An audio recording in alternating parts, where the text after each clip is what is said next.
शासन पिता भगवान महावीर स्वामी के चरणों में कोटि कोटि वंदन। असीम असीम उपकारी सभी ज्ञानी गुरु भगवंतों के चरणों में कोटि कोटि वंदन। मोक्षगामी सभी आत्माओं को जय जिनेन्द्र। पर्युषण में कल्पसूत्र वांचन की परंपरा हमारे जैन धर्म में बताई गई है और पर्युषण के दरमियान इस कल्पसूत्र का वांचन किया तो जाता है, लेकिन अधिकतर लोगों को इसका कारण और इसका महत्व क्या है ये शायद बहुत थोड़े लोगों को ही पता होगा। इसलिए आज हम बात करेंगे कल्पसूत्र की वैशिष्ट्यता और इसमें क्या कहा गया है इसके बारे में थोड़ा जानने की कोशिश करेंगे। आचार्य श्री भद्रभाऊ स्वामी द्वारा कल्पसूत्र मात्र आचार ग्रंथ नहीं है तो वह इतिहास ग्रंथ भी है। जब भी सामूहिक आराधना चतुर्विध संघ में करनी होती है तब पर्युषण में जीवन के उत्थान मंगलमय प्रेरणा प्रदान करने हेतु कल्पसूत्र का वांचन एवं श्रवण की परंपरा चली आ रही है। कल्पसूत्र स्वतंत्र रूप से सूत्र के अस्तित्व में बोध करते हुए दशाश्रुत स्कंद नामक छेद सूत्र का पर्युपशना कल्प के नाम से यह 8वां अध्ययन बताया गया है और स्थानांक सूत्र में दशाश्रुत स्कंद नाम का आचार दशा दिया गया है।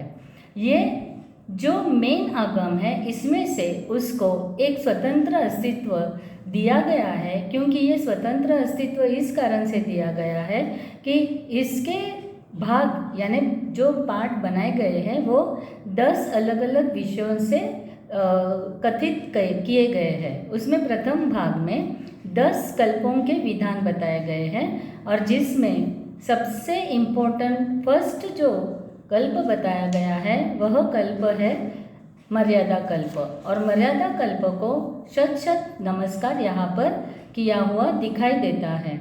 जीवन में 3 मौलिक आधार बताए गए हैं। एक है आत्मा, शरीर और मन। जो ये तीनों चीज़ें अगर बैलेंस में होती है तो हमारे जीवन में शांति, सद्गुण, सद्भावना ये सब सहज हो जाता है। लेकिन अगर यहाँ पे कोई भी एक कमज़ोर पड़ता है तो जीवन अस्त व्यस्त और त्रस्त हो जाता है। ये 3 मूलभूत आधार जो बताए गए हैं आत्मा, शरीर और मन, इसमें हम सभी को पता है कि आत्मा मूल्यवान है, क्योंकि शरीर या हमारे जीवन की जितनी भी एक्टिविटी या जो भी कार्य हम करते हैं आत्मा द्वारा ही वह प्रारंभ की जाती है। दूसरा आधार जो शरीर बताया गया है, क्योंकि शरीर है तो वर्तमान जीवन है।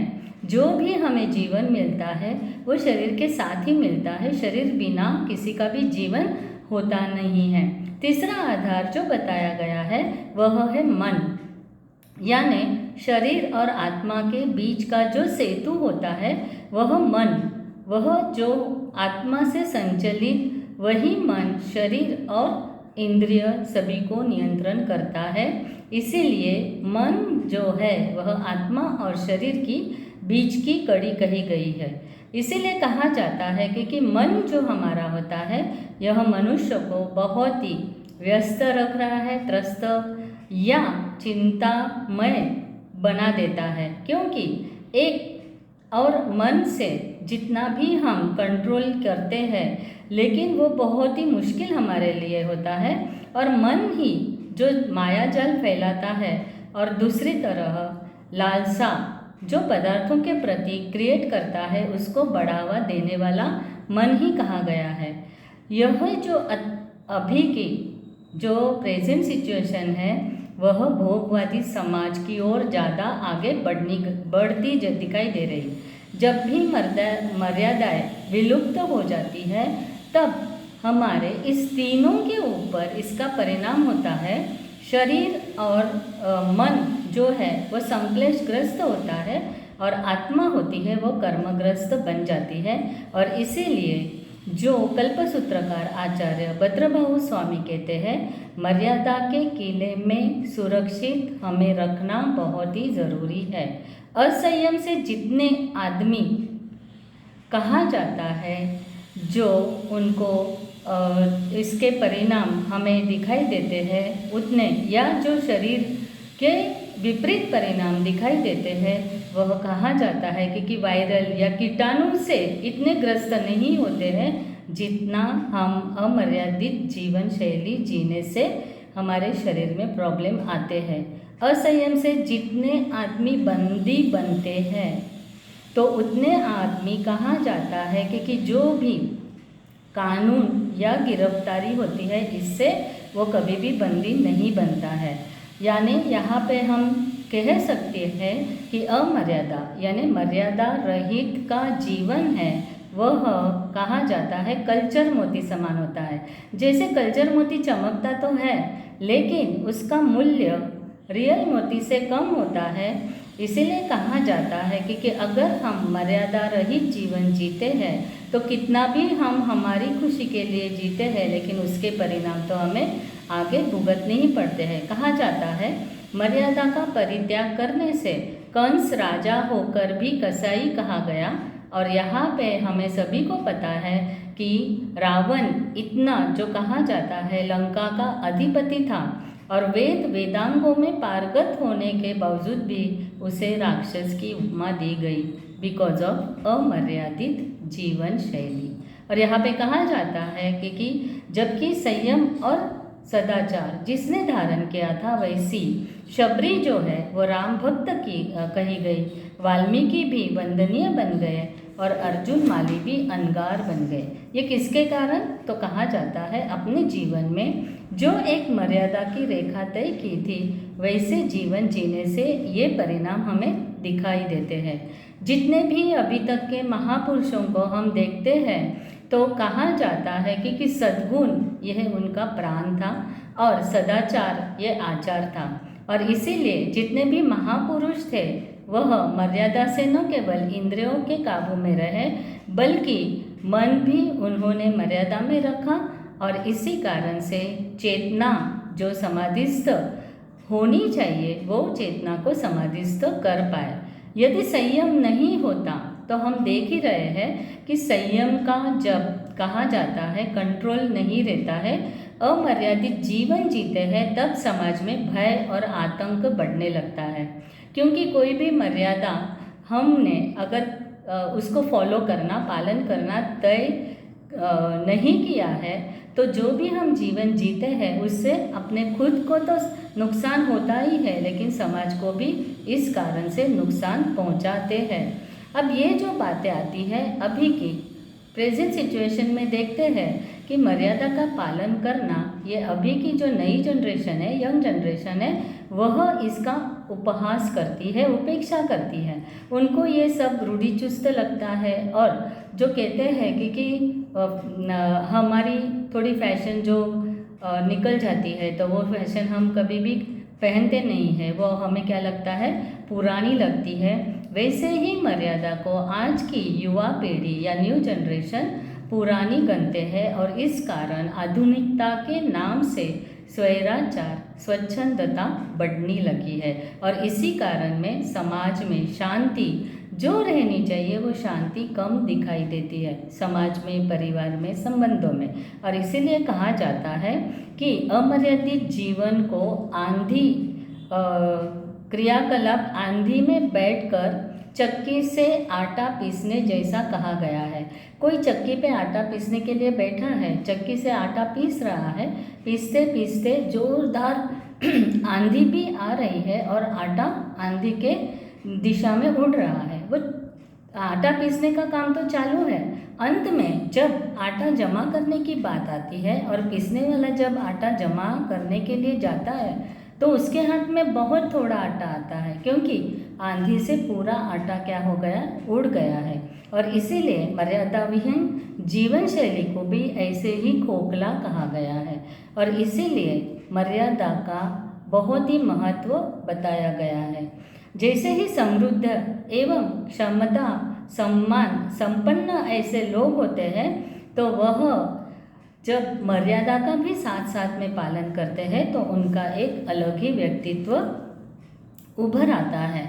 और जब हम मर्यादा का पालन नहीं करते हैं, व्रत नियम या रूल रेगुलेशन अनुशासन हमारे जीवन में नहीं होता है तो हमारा जीवन है वो त्रस्त व्यस्त और ऐसे ही हम देखते हैं क्योंकि डिस्टर्ब हो जाता है। और इस कारण से एक अगर हमें स्टोरी देखनी है तो एक बार शनिदेव शंकर के पास पहुँचे, महादेव के शंकर के पास पहुंचकर वो कहते हैं कि अब आपकी राशि पर मैं 7.5 के साथ आने वाला हूँ। जब भी ये शंकर सुनते हैं तो वो उपहास से हंसते हैं और उसे यह शब्द अपमानजनक लगते हैं। वहाँ पे उन्होंने जो शनिदेव है उनको चुनौती देने के लिए तय कर दिया कि मैं एक गुफा में 7.5 साल तक संयम की साधना में लीन रहूँगा, फिर देखता हूँ कि शनिदेव मेरा क्या बिगाड़ते हैं। और ऐसे करके शंकर ने 7.5 वर्ष तक जब तप की साधना की, खाना पीना सोना बोलना घूमना आदि तमाम क्रियाएं छोड़कर वह मर्यादित जीवन जीने लगे।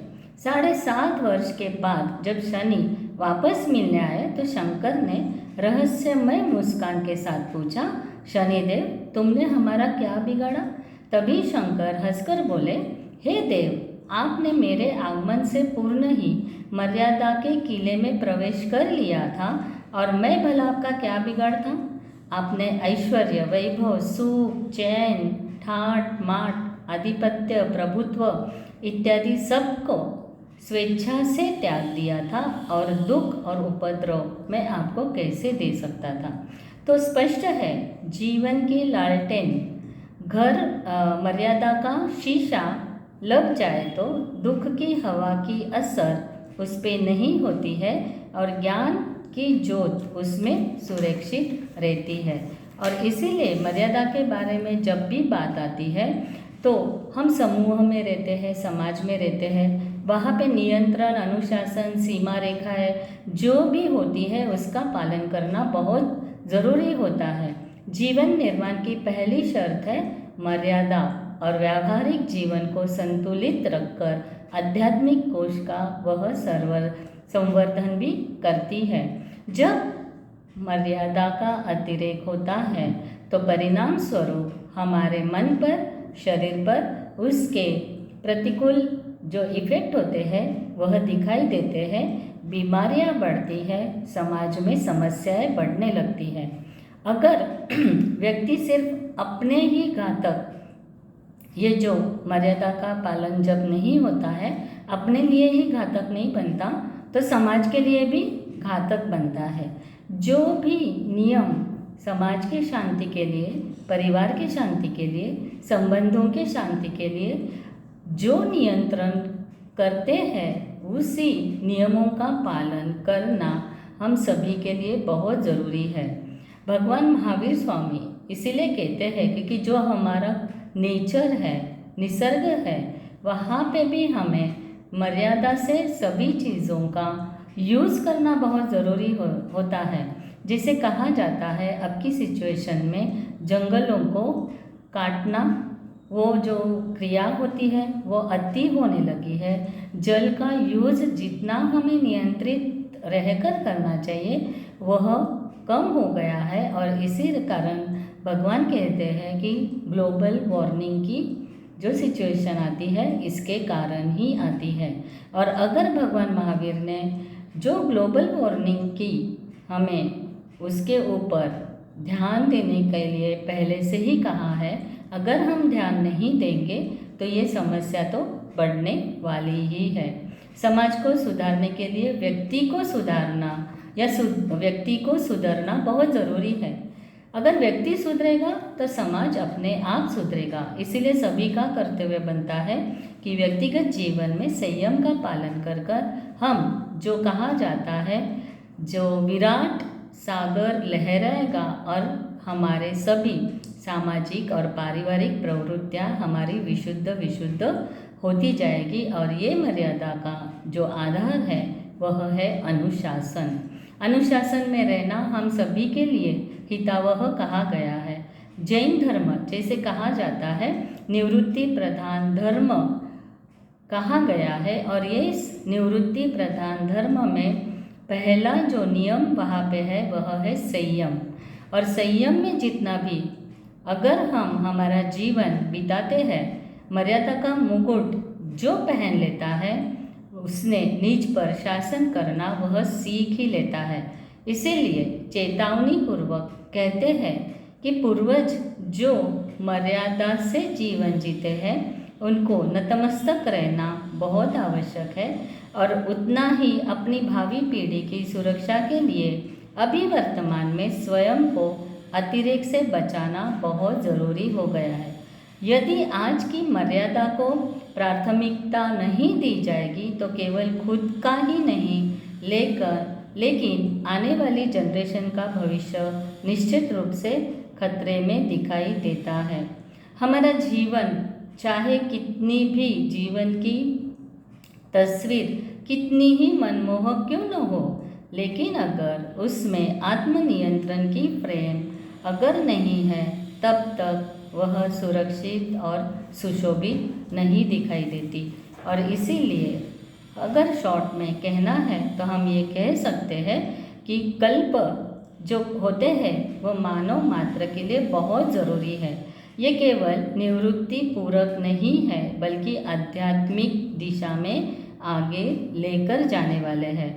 भौतिकता की चकाचौंध चांदनी में धर्म करने वाले और कहा जाता है विलासितता का उसके ऊपर ब्रेक लगाने की ताकत सिर्फ और सिर्फ मर्यादा और अनुशासन में है।